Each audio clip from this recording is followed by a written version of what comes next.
చూసేద్దాం బర్డ్స్, చెప్పాలంటే no words. పూర్తి వివరాలకు చదవండి రేపటి సాక్షి హైదరాబాద్ ఎడిషన్.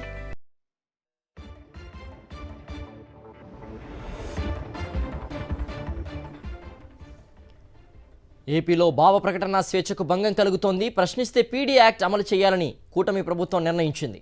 సోషల్ మీడియానే లక్ష్యంగా భారీ కుతంత్రాలు చేస్తోంది. నల్ల చట్టాలతో అణచివేసే కుట్రలకు పాల్పడుతోంది. ఐటీ యాక్ట్ను కూడా పీడీ యాక్ట్ పరిధిలోకి తెచ్చేలా ప్లాన్ చేస్తోంది కూటమి ప్రభుత్వం. రాజ్యాంగ విరుద్ధంగా చంద్రబాబు సర్కార్ వ్యవహరిస్తోంది. ప్రభుత్వ నిర్ణయంపై మేధావులు విస్తుపోతున్నారు.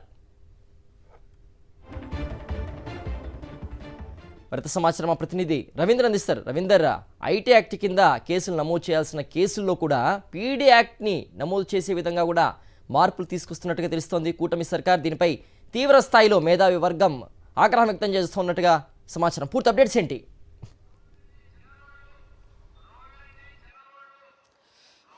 సిద్ధు, రాష్ట్రంలో ప్రశ్నించే గొంతులను అణచివేసే కుట్ర పెద్ద ఎత్తున జరుగుతుంది. అందులో భాగంగానే ప్రజాస్వామ్యాన్ని కూనీ చేసే విధంగా చంద్రబాబు కొత్త చట్టాలను తీసుకొస్తున్నారు. ఇప్పటివరకు ఏవైతే ఐటీ చట్టాలు ఉన్నాయో ఐటీ చట్టం పరిధిలో వచ్చేటువంటి సైబర్ నేరాలన్నింటినీ కూడా పీడీ యాక్ట్ పరిధిలోకి తీసుకొచ్చేటువంటి కార్యక్రమం కొనసాగుతుంది. ఇందులో భాగంగా పెద్ద ఎత్తున ఎవరైతే ప్రశ్నిస్తారో సోషల్ మీడియాలో ఒక చిన్న క్వశ్చన్ వేసినా సరే, అంటే ప్రభుత్వానికి సంబంధించి రావాల్సినటువంటి బకాయిలు రాకపోయినా ఏదైనా పథకానికి సంబంధించి ఇంకా అది అందలేదని ప్రశ్నించినా సరే వారి మీద పీడీ యాక్ట్ కింద అరెస్ట్ చేసే అవకాశం ఉంటుంది. గరిష్టంగా సంవత్సరం పాటు జైల్లో పెట్టే విధంగా ఈ ప్లాన్ అయితే జరుగుతోంది. వాస్తవానికి ఐటీ చట్టం కింద సైబర్ నేరాలను మాత్రమే పరిశోధన అనేది చేస్తుంటారు. ఇది కేంద్ర ప్రభుత్వం తీసుకొచ్చినటువంటి చట్టం. అందులో భాగంగా ఇప్పుడు కూడా కేంద్ర ప్రభుత్వం సైబర్ నేరాలు అన్నింటిని కూడా ఐటీ చట్టం కింద మాత్రమే పర్యవేక్షిస్తుంది. ఆ కేసుకు సంబంధించి పరిశోధనలు కూడా జరుగుతున్నాయి. కానీ పీడీ యాక్ట్ పరిధిలోకి తీసుకొచ్చేటువంటి ప్రయత్నాన్ని దేశంలో మరి ఏ రాష్ట్రం కూడా తీసుకురాలేదు. కేవలం చంద్రబాబు సర్కార్ మాత్రమే ఆంధ్రప్రదేశ్లో తీసుకురావడం ద్వారా ఒక ఆటవిక రాజ్యాన్ని ఇక్కడ కొనసాగించాలనేటువంటి ఒక నిర్ణయాన్ని తీసుకొచ్చినట్టు చాలా స్పష్టంగా అర్థమవుతుంది. అందులో భాగంగానే ఈ పీడీ యాక్ట్ని తీసుకురావడం.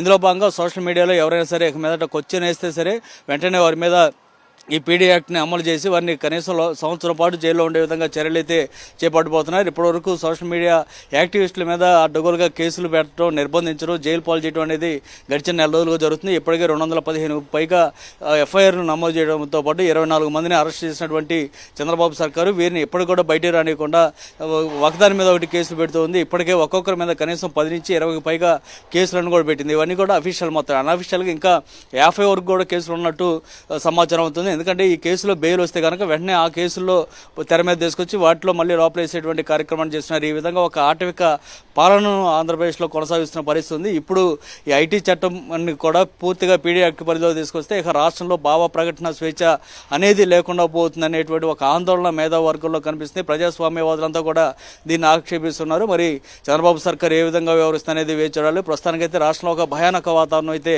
ఈ కొనసాగుతుంది ఈ చట్టాలు ఈ వ్యవహారాలన్నీ చూసిన తర్వాత. సిద్ధు. ఓకే రవీందర్.